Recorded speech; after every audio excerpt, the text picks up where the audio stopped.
This is Dr. Phil Chavez. Right now, I'm in the general building of the Congregation of the Pallotti Fathers, otherwise known as the Society for Catholic Action. The general building is right here in downtown Rome. And I'm right now in the personal rooms of St. Vincent Pallotti, the founder. For the congregation, this area is like the Holy of Holies. Now, there's a museum also of his other personal effects next door. After he died, the community never doubted that he would be proclaimed a saint. So they determined that all this room would be kept exactly as it was when he died. In fact, walking in here is like going back a century and a half. All his effects were assembled, cataloged, and stored. Now the room here is long and narrowed, divided into two spaces. And the furniture is exactly where it was when he died. There's the actual desk that he used. He had a devotional image of Jesus being scourged. And behind me is actually a Madonna child, a painting that was not here when he lived here, but it was made after a small devotional item I probably could show you in the next room that he carried with him always. Here's the bed on which he slept and on which he died. It's interesting that Pope Leo XIII also once lived in this building. He and Vincent Pallotti were friends, and he had this bust commissioned of Pallotti after he died.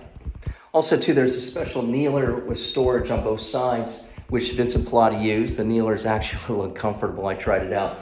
But in any case, there's a crucifix that was here, just again, exactly as he left it. Now, the background scenery, which was painted, was actually painted by St. Vincent himself. And a quite moving crucifix is right here, too. In any case, moving outside this room, in the front door, which is still the original, it's an old wooden door, actually not very high. Vincent actually designed this little tablet here where it would list where he would be, and it was marked with holes such that he would put a marker on it wherever he was, inside the house or outside the house. Now again, as the museum of his personal effects, there's an inner chamber here, but walking into the back room here, of his many personal effects we have here was this hat, which is quite interesting and actually quite large, which has that three-tier pointed hat, which was somewhat typical in the 18th century.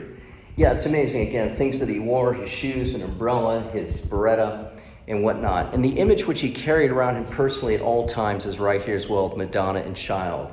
The breviary he used, a diary, and also too, interestingly enough, when someone is under cause for beatification, the body is customarily exhumed, and St. Vincent Pallotti was found incorrupt. And so a mask was made of his face and his hands, for which their plaster images recreated right here. Now, Vincent Pallotti was a prolific writer as well, and these books here, which are published, span his entire works. It's a very long shelf. He must have written quite a bit. In any case, this is a very old chasuble, quite worn, breviaries he used, his crucifix. This is actually one of his vestments, or rather one of his habits that he used, a chasuble. But interestingly enough, he had a great devotion to the Franciscan order and the Franciscans in general. And the Capuchins actually allowed him to wear a Capuchin habit when he was inside the house. He wasn't allowed to wear it outside, but he could wear it in his own chambers and throughout the house, even amongst his confreres. And last but not least, in his first chamber is an altar which he frequently offered Mass and offered his Masses to before he died. May the work of St. Vincent Pallotti for the poor and for evangelization throughout the world continue to thrive, and may the work of Catholic action also proliferate throughout the world. St. Vincent Pallotti, pray for us. God be with you.